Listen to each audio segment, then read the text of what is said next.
Dans cette vidéo, je vais te montrer comment faire l'étude complète des fonctions de deuxième degré. On les appelle fonctions polynômes de deuxième degré parce que leur expression f de x, c'est un polynôme de degré 2, c'est-à-dire dans lequel il figure x au carré. Donc la forme générale, c'est ax carré plus bx plus c. Elles sont caractérisées par leur forme parabolique. La parabole peut avoir cette forme-là, et dans ce cas-là, on dit que la parabole est convexe. Et sinon, elle peut avoir cette forme-là, et dans ce cas-là, on dit que la parabole est concave. Donc, elle a la forme d'une cave, pour se rappeler. Dans chaque cas, la parabole a certaines caractéristiques qu'on va devoir chercher à chaque fois. La première des choses, c'est le sommet. On a aussi l'ordonnée à l'origine. Et on a les zéros, s'il y en a. Et bien sûr, les notions de l'ordonnée à l'origine et les zéros, on les a déjà vues sur la chaîne quand on a fait l'étude des fonctions de premier degré.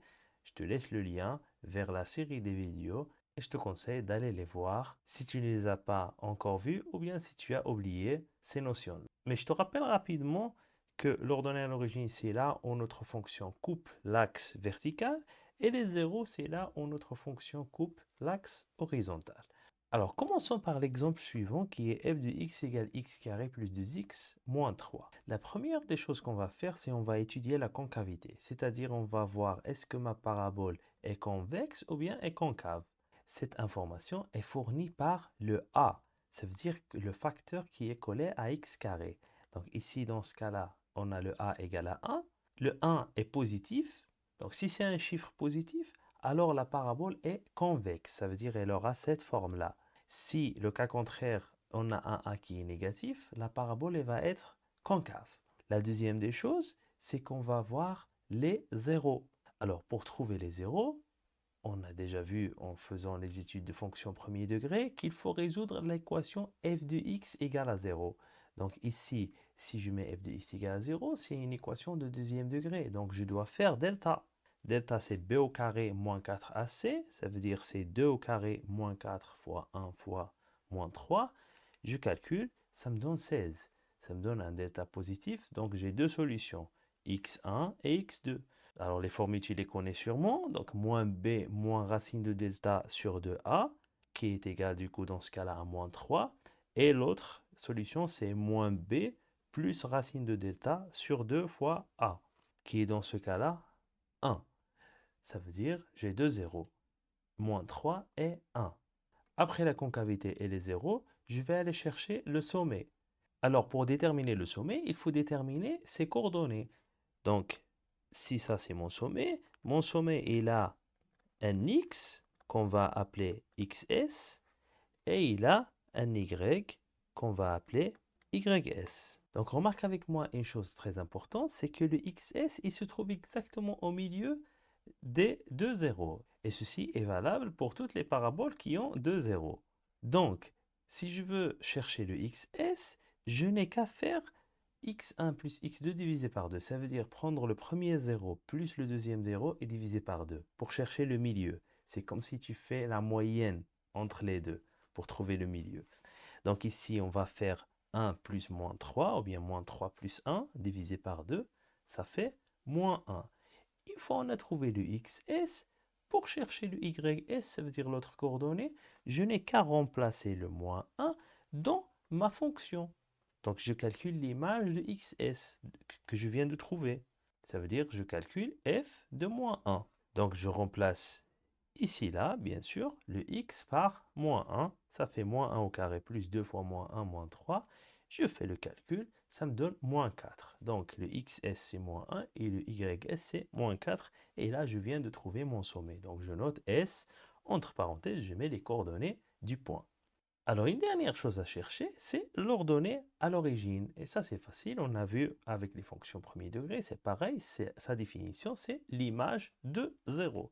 Donc, je calcule f de 0. Donc, je remplace le x dans la fonction, toujours l'expression de la fonction. 0 au carré plus 2 fois 0 moins 3 égale à moins 3. Donc, on a déterminé quatre choses. La concavité, les zéros, le sommet et l'ordonnée à l'origine. Récapitulons ça. Prépare-toi pour les mettre sur ton repère pour tracer la fonction. Donc ici, on a trouvé le sommet, c'est moins 1, moins 4. Commence toujours par mettre le sommet, par exemple. Voilà, on a le sommet. Après, je place mes zéros. Donc, c'est moins 3 et 1. Je vérifie que j'ai bien une parabole convexe. Donc, tu vois là déjà que quand je vais relier les points, j'aurai la forme d'une parabole convexe. J'ai l'ordonnée à l'origine, c'est moins 3. Donc, c'est ici. Je peux faire avec des pointillés ce qu'on appelle l'axe de symétrie. C'est l'axe qui passe par le sommet verticalement. Parce que cet axe joue le rôle d'un miroir. Donc, par exemple, ici, là où j'ai mis le point de l'ordonnée à l'origine, je peux mettre de l'autre côté, juste par symétrie, par rapport à l'axe de symétrie, je mets l'autre point qui va m'aider à tracer une jolie parabole. Là, avec 5 points, j'ai déjà le minimum pour tracer. Minimum le sommet et 4 d'autres points. Mais si je veux encore plus de précision, je peux faire un tableau de valeurs pour mettre d'autres points. Et ça, je vais te montrer comment le faire avec la calculatrice en une minute. Alors, si tu prends ta calculatrice, donc tu vas sur la touche table. Alors, sur table, il va te sortir ça. Donc, tu fais entrée. Et là, tu écris ta fonction f de x. Donc, si tu as déjà quelque chose ici d'écrit, ça veut dire si quelqu'un d'autre avait utilisé ta calculatrice et avait écrit une fonction ici, toi, ce que tu vas faire, c'est tu vas faire delete pour la fonction qui est déjà ici, avec la touche delete. Sinon, s'il n'y a rien, comme le cas ici, donc on va écrire la fonction qu'on veut. Alors, pour notre cas, la fonction sur laquelle on travaillait, c'est x carré plus 2x moins 3. Donc, pour écrire ça, tu as le x ici, avec, là où il y a les lettres, là où tu as les lettres dans ta calculatrice x, y, z, machin. Donc, tu écris x, tu lui mets au carré, donc avec la touche en haut, donc là où il y a le carré, plus 2, et tu écris encore x, avec là où il y a les lettres, 2x, puis tu fais moins 3, et tu fais entrer. Là, tu fais encore entrer parce qu'il n'y a pas une deuxième fonction g de x. Entrer. Donc là, start. Il te demande là où tu veux commencer les x. Là, tu peux toujours mettre 0 parce qu'avec les flèches après, on peut retourner en arrière vers les négatifs. Tu peux mettre le début vers 0. Alors, step, c'est le pas. Et là, ça dépendra de ta précision et du type de fonction que tu as. Mais, par exemple, on peut mettre 0,5. Donc, tu fais entrée pour passer à step, au pas. Donc là, par exemple, au lieu de 1, pour plus de précision, je peux prendre 0,5. Et là, je fais entrée, entrée, entrée, jusqu'à obtenir mon tableau x, f de x. Donc tu vois là, il te donne les pré-images et les images à côté. Et toi, tu n'as qu'à recopier ceux qui t'intéressent, ceux qui sont faciles, bien sûr, à mettre sur sur ton repère. Donc, par exemple, là, tu as le point 0, moins 3. Ça, c'est celui qu'on a déjà tracé. Ça, c'est l'ordonnée à l'origine. Tu as le point, par exemple, facile à faire, c'est 1, 0. Et ça, c'est le 0.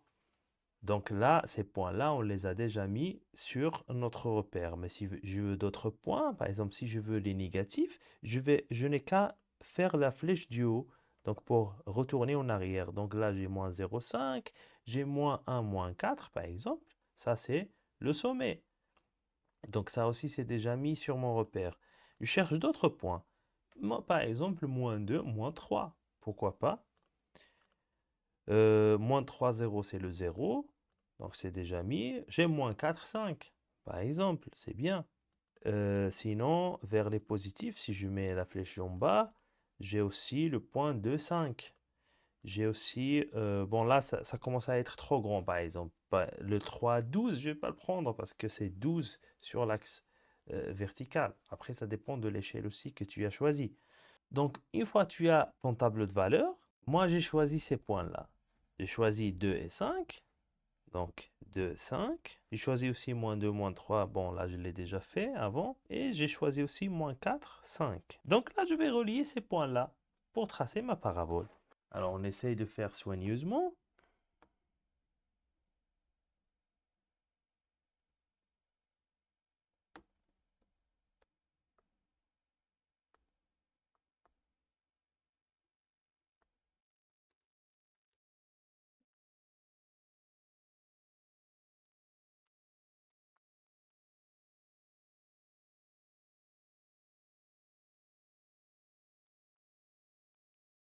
Et voilà. Alors, tu essaies de la faire le plus symétrique possible et évite juste de faire, par exemple, vers le sommet, de faire quelque chose d'aigu. Hein, tu ne vas pas faire une forme comme ça. Donc ici, pas de règle. Et évite aussi de faire quelque chose de trop aplati comme ça. Alors, on va étudier un autre exemple qui est le cas de f de x égale x carré plus 2x plus 1. Donc, on va faire le même travail, toujours. La concavité. Donc, ici, pareil, c'est la concavité, c'est convexe parce que a égale à 1, positif. Les zéros, on va faire pareil. Donc, delta. Delta égale b carré moins 4ac. Donc, dans ce cas-là, je trouve 0. Ça veut dire qu'il y a une seule solution. Donc, la formule de Viet me dit x égale à moins b sur 2a. Ça veut dire c'est moins 2 sur 2 fois 1 dans ce cas-là. Donc, mon 0, c'est moins 1. Donc, j'écris z de f égale à moins 1. Donc, dans ce cas-là, il y a un seul 0. Alors, dans le cas d'avant, quand il y avait deux zéros, on a dit le sommet, c'est le milieu. Ici, c'est le milieu de quoi? Il faut réfléchir.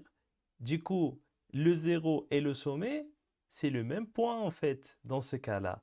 Ça veut dire que ma fonction, elle va toucher l'axe horizontal en un seul point, qui est le sommet dans ce cas-là. Donc, pour le sommet, j'ai rien à faire. Je n'ai qu'à écrire le point moins 1, 0, parce que son y, c'est 0 puisqu'il est sur l'axe horizontal. Et finalement, l'ordonnée à l'origine, c'est l'image de 0. F de 0, donc dans ce cas-là, c'est 1. Donc là, bien sûr, je remplace dans la fonction f. T'inquiète pas si tu n'as pas compris cette histoire du sommet, que c'est le même que 0. Tu vas voir maintenant dans la représentation, tu vas comprendre beaucoup mieux. Donc récapitulons, on a trouvé un seul 0 moins 1, on a trouvé l'ordonnée à l'origine, c'est 1. On a trouvé que la parabole est convexe et le sommet, pardon, c'est moins 1, 0. Commençons alors. Donc le sommet, c'est ici. L'ordonnée à l'origine, c'est ici. Donc grâce à la symétrie, je peux déjà tracer ce point-là. Bien sûr, grâce à un tableau de valeurs, tu peux trouver d'autres points. Donc ici, par exemple, moi, j'ai trouvé le point 1, 4. Donc j'ai trouvé ce point. J'ai trouvé le point moins de 1. Bon, je viens de le tracer. Et j'ai aussi moins 3, 4. Voilà. Donc si je relis ces points-là, donc tu vois très bien que ici, ton sommet et ton 0, c'est le même point, comme on a dit dans les calculs. Un dernier cas qu'on va voir dans cette vidéo, c'est le cas de f de x égale x carré plus 2x plus 2. Donc pareil ici, on a la concavité, c'est convexe. On a le 0, on va faire delta. Donc delta égale b carré moins 4ac. On calcule. Là, ça me donne un delta négatif. Ça veut dire qu'il n'y a pas de 0. Alors, quand on avait deux zéros, le milieu, c'était le sommet. Quand on avait un seul zéro, c'était lui-même le sommet. Mais là, j'ai aucun zéro. Donc, comment je vais trouver, moi, mon sommet? Alors, dans ce cas-là, une technique qu'on va faire, c'est qu'on va prendre une nouvelle fonction. On va appeler g de x égale x carré plus 2x. Donc, on laisse f de côté pour l'instant. Et là, tu pourras me dire, mais monsieur, vous avez trouvé où cette fonction? Il faut l'inventer ou comment on va faire? Alors, remarque avec moi. C'est ça. C'est ça ma fonction g de x. En fait, l'idée, c'est de décomposer ma fonction en une fonction g de x plus 2. Comme ça, après, je n'ai qu'à faire une translation verticale parce qu'on a vu dans la composition des fonctions que le plus 2 ici, par exemple, c'est une translation verticale. Donc, on va monter de 2. Si je trace g de x, je peux facilement tracer après la fonction f de x. Donc, je fais le même travail que j'ai fait dans les exemples d'avant sur g de x. Ça veut dire je détermine les zéros. Donc, je dois résoudre l'équation g de x égale 0. Ça veut dire x carré plus 2x égale à 0. Là, je pourrais faire Viet comme avant parce que j'ai le a égale à 1, b égale à 2 et c égale à 0. Mais bien sûr, ce type d'équation, on a bien vu comment les faire plus rapidement dans ce cas-là parce que je peux tout simplement factoriser par x et faire un produit nul. Donc x égale 0, x plus 2 égale 0 et je peux déduire que x égale 0 et x égale à moins 2 sont mes solutions. Ça veut dire les zéros de la fonction g, c'est moins 2 et 0. Donc là, j'ai 2 zéros et on a vu que quand on a 2 zéros, le sommet, c'est le milieu. Donc je peux calculer le xs pour la fonction g. Donc je peux faire moins 2 plus 0 divisé par 2.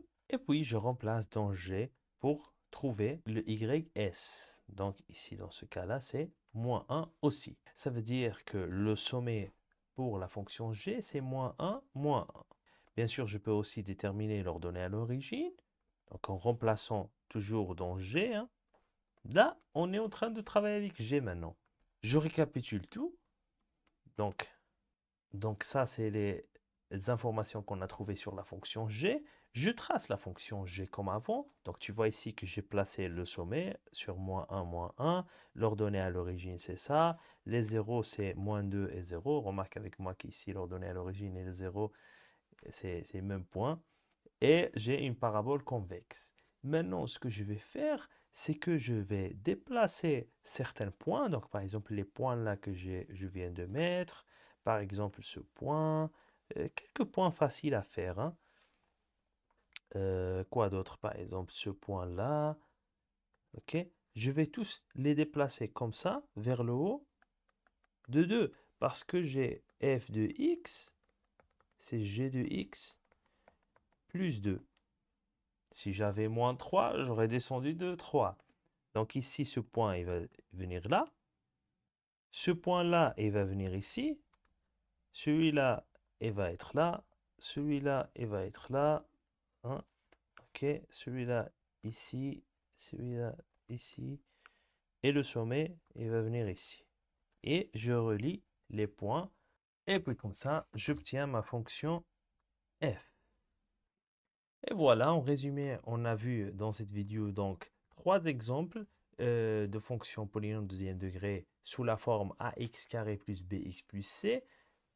Si on te donne cette forme-là, les seuls cas sur lesquels tu peux tomber, c'est les cas qu'on vient de voir.